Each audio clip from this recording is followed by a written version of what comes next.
Now, Dr. Templeman, you were initially very skeptical about the mangosteen. What changed your mind? Well, I lived in the third world for a number of years, and I think my mind was open to the idea that there were botanical solutions to problems that perhaps, North American medicine didn't have. I had seen cures of cancer, for example, and diabetes that really were quite remarkable, but this was before I was a doctor. And so when I became a doctor, I think my mind closed a little bit as I went through medical school, and I was directed, like most allopathic physicians, to the idea of using drugs for everything. However, I learned about the limitations of drugs early on. And so when I saw what the mangosteen could do, I was curious but skeptical because it had so many applications. And I wondered, how, even with the variety of xanthones that are in there, how could it possibly affect so much in the human body? So I moved forward because I don't think that, the idea that it's too good to be true is a reason not to try it. And so I did move forward, and I must admit that my skepticism ebbed as I saw the results across the spectrum of health problems. And so I was convinced. In fact, I had a patient who came in to see me. I was practicing in southern Georgia. And this gentleman came in to see me, and he was in bad shape. He hadn't been able to speak properly for about 3 days. He'd had difficulty getting in fluids, and he hadn't been able to eat at all. And when I examined him and looked inside his mouth, it was so red that you would have believed that some caustic chemical had been in there, or a blowtorch.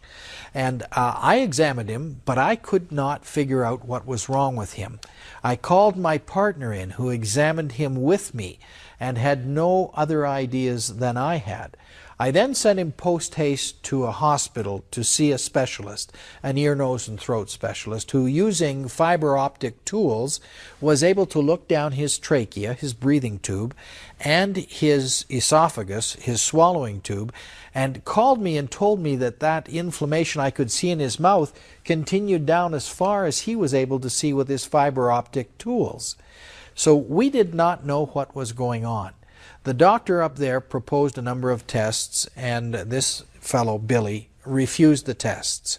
He actually came back to my office, and I had had a chance to consult with the specialist. In fact, I'd even consulted over the phone with a second specialist. And we decided to treat him with prednisone, which is perhaps the strongest anti-inflammatory drug that doctors will normally use. And we gave him the prednisone, but after 3 days, he was actually worse. He would not come back into my office, but I did see him at the back of my clinic, and I told him at that time, when he refused to take any other medication, I said, Billy, I have an herbal preparation here. I called it jungle juice because I didn't know what it was at the time, but I gave it to him, and I said, swish it around in your mouth 3 times a day, hold it, and then swallow, because it has been shown to have anti-inflammatory properties.